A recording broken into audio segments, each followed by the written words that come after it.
ಬಹಳ ಶಿಥಿಲಾವಸ್ಥೆಯಲ್ಲಿ ಇದೆ. ಅದಕ್ಕೆ ಸಂಬಂಧಪಟ್ಟಂಗೆ ಯಾರು ಅದಕ್ಕೆ ಮೇಂಟೆನೆನ್ಸು, ಅದಕ್ಕೆ ಏನು ಅನುದಾನ ಕೊಟ್ಟಿದ್ದೀರಾ ಅನ್ನುವಂಥ ಪ್ರಶ್ನೆಯನ್ನ ಕೇಳಿದ್ದೆ. ಆದರೆ ಇದು ನಾವು ಕಟ್ಟಿಲ್ಲ, ನಮಗೆ ಬರಲ್ಲ ಅನ್ನುವಂಥ ಉತ್ತರವನ್ನ ನಗರಾಭಿವೃದ್ಧಿ ಸಚಿವರು ಕೊಟ್ಟಿದ್ದಾರೆ ಅಧ್ಯಕ್ಷರೇ. ಉತ್ತರ ಸಿಕ್ಕಿದೆ, ಆದರೆ ಪರಿಹಾರ ಸಿಕ್ತಿಲ್ಲ ಅಧ್ಯಕ್ಷರೇ. ಪೌರ ಕಾರ್ಮಿಕರ ವಸತಿ ಸಮುಚ್ಚಯ ಯಾವ ರೀತಿ ಇದೆ ಅನ್ನೋದನ್ನು ಒಂದೆರಡು ಫೋಟೋಗಳನ್ನು ತಮಗೆ ಕಳಿಸಕ್ಕೆ ಬಯಸ್ತೀನಿ ಅಧ್ಯಕ್ಷರೇ. ಅಂದ್ರೆ ಫಸ್ಟ್ ಫ್ಲೋರ್ ಇದೆ, ತಡೆಗೋಡೆ ಇಲ್ಲ, ಹತ್ತಬೇಕಾದ್ರೆ ಮೆಟ್ಲೇ ಇಲ್ಲ ಅಧ್ಯಕ್ಷರೇ. ಈ ಪರಿಸ್ಥಿತಿಯಲ್ಲಿ ಇದೆ.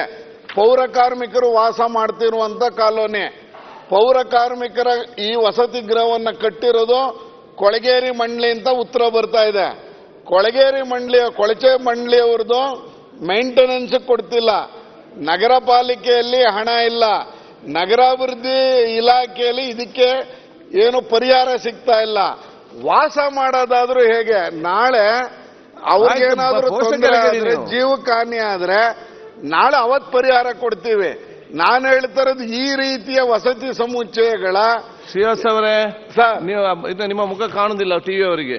ಸರ್ ಪೋಷಕ ಕೆಳಗಿಡಿ ಸರ್, ನಾನು ಕೆಳಗಿಡಿ. ಇಲ್ಲ, ನಿಮ್ಮ ಮುಖ ಟಿವಿಯಲ್ಲಿ ನಿಮ್ಮ ಮುಖ ಕಾಣುದಿಲ್ಲ ಸರ್. ಅದಿಲ್ಲ, ನಾನು ನಿಮಗೆ ಕಳಿಸ್ಕೊಡ್ತೀನಿ ಸರ್. ನಾನು ಹೇಳ್ತಿರೋದೇನು ಅಂದ್ರೆ, ಈ ತರ ಫಸ್ಟ್ ಫ್ಲೋರ್, ಸೆಕೆಂಡ್ ಫ್ಲೋರ್ 3 ಮಾಡಿದ್ದು ಕಟ್ಬಿಟ್ಟಿದ್ದಾರೆ. ಮೇಲ್ಗಡೆಯಿಂದ ನೀರು ಲೀಕ್ ಆಗ್ತಾ ಇದೆ. ಯಾರು ಇದಕ್ಕೆ ಮೇಂಟೆನೆನ್ಸ್ ಮಾಡೋದು? ಎಲ್ಲಿ ಇದಕ್ಕೆ ಹಣ ಒದಗಿಸೋದು? ಒಂದೊಂದು ಇದಕ್ಕೆ ಪರಿಹಾರ ಏನು ಅನ್ನೋದೇ ತಮ್ಮ ಮುಖಾಂತರ ಕೇಳಕ್ ಸರ್ಕಾರನ ಬಯಸ್ತೀನಿ. ಸರ್ಕಾರ